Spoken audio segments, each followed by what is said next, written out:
They always said never to go down there. Every student at Wellington Academy heard the warning during their first week. Stay out of Cellar Number 9. The school was old. Built in 1873. Long creaking hallways, stained glass windows that let in weak sunlight, and floors that whispered under your feet.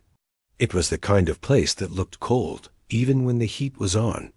The teachers called it historic. The kids called it haunted.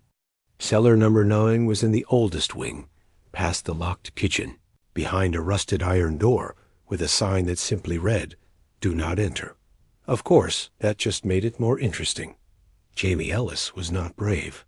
He was quiet, small, the kind of boy who read too much and talked too little. But he had one thing that got him in trouble.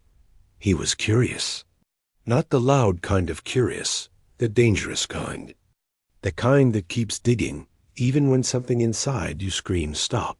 It started in October, when the leaves turned red and the nights got long. Jamie had detention cleaning the storage hallway with Mr. Falk, the janitor.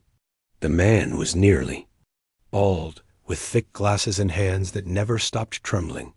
He was old, maybe 70, but still worked like he was 20. Jamie found the door on his second week of detention.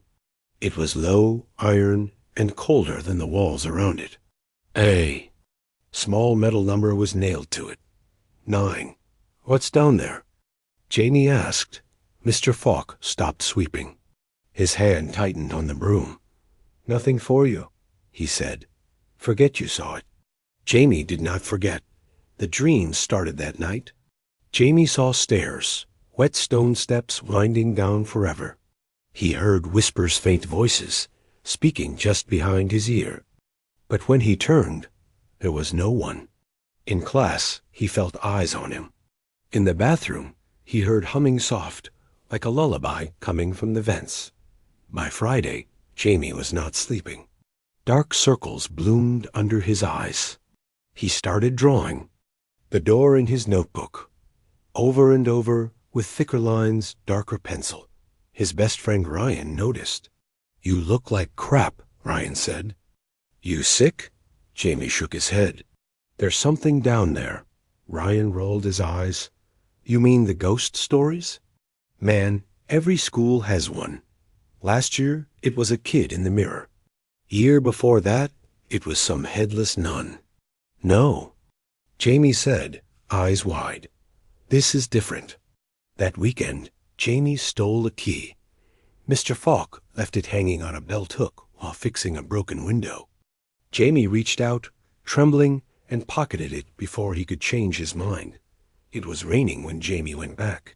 The halls were empty, the power flickering. He waited until nightfall, then crept through the back hallway with a flashlight in one hand and the stolen key in the other. The door to Cellar Number 9 groaned when he turned the lock. Cold air blew out, sharp and metallic. It smelled like wet stone, rot, and something worse, something sour and old, like breath on dead lips. The stairs were narrow and slick. Each step down made the air feel heavier, like the stone walls were pressing closer. He counted each step out loud. 1, 2, 3, the flashlight flickered. 4, 5. The whispers came back. Not from behind him, but all around. Jamie, he froze. We remember. The beam of light caught something on the wall scratches. Dozens of them, long and deep, like someone had clawed the stone trying to get out. Keep going. The voices hissed. No, Jamie whispered. But he did. The stairs ended at a wooden door. No number. Just splinters and rusted hinges. Jamie opened it. Inside was a small stone room. A single chair sat in the middle. Leather straps hung from its arms. The walls were covered in carvings, names, numbers, drawings of faces. Some were smiling. Most were screaming. Something moved in the corner. Jamie spun around. The flashlight flickered again, then died. In the dark, he heard breathing. Wet. Raspy, too close. He backed up. His foot touched the bottom stair. Something brushed his arm-cold, rough skin, and he screamed. A whisper touched his ear. "Sit." Light flashed suddenly. Mr. Falk stood in the doorway, holding a lantern. His face was pale. His eyes were hollow. "You should not be here," he said. Jamie shook, frozen. "What is this place?" The janitor stepped forward. "This is where we send the ones who hear it. You are not the first, boy, and you will not be the last." The shadows behind him moved. Shapes rose from the stone. Eyes gleamed in the dark. Children thin, pale, mouths open in silent screams. Their fingers twitched. They reached out. Jamie turned and ran. He slammed the door, raced up the stairs. The whispers chased him, louder now.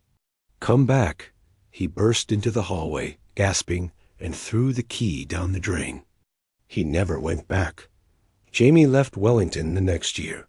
He never told anyone what happened. Not even Ryan. He moved far away, changed schools, tried to forget. But sometimes, when he walked alone, he heard it again, that soft whisper behind. His ear. He never saw Mr. Falk again.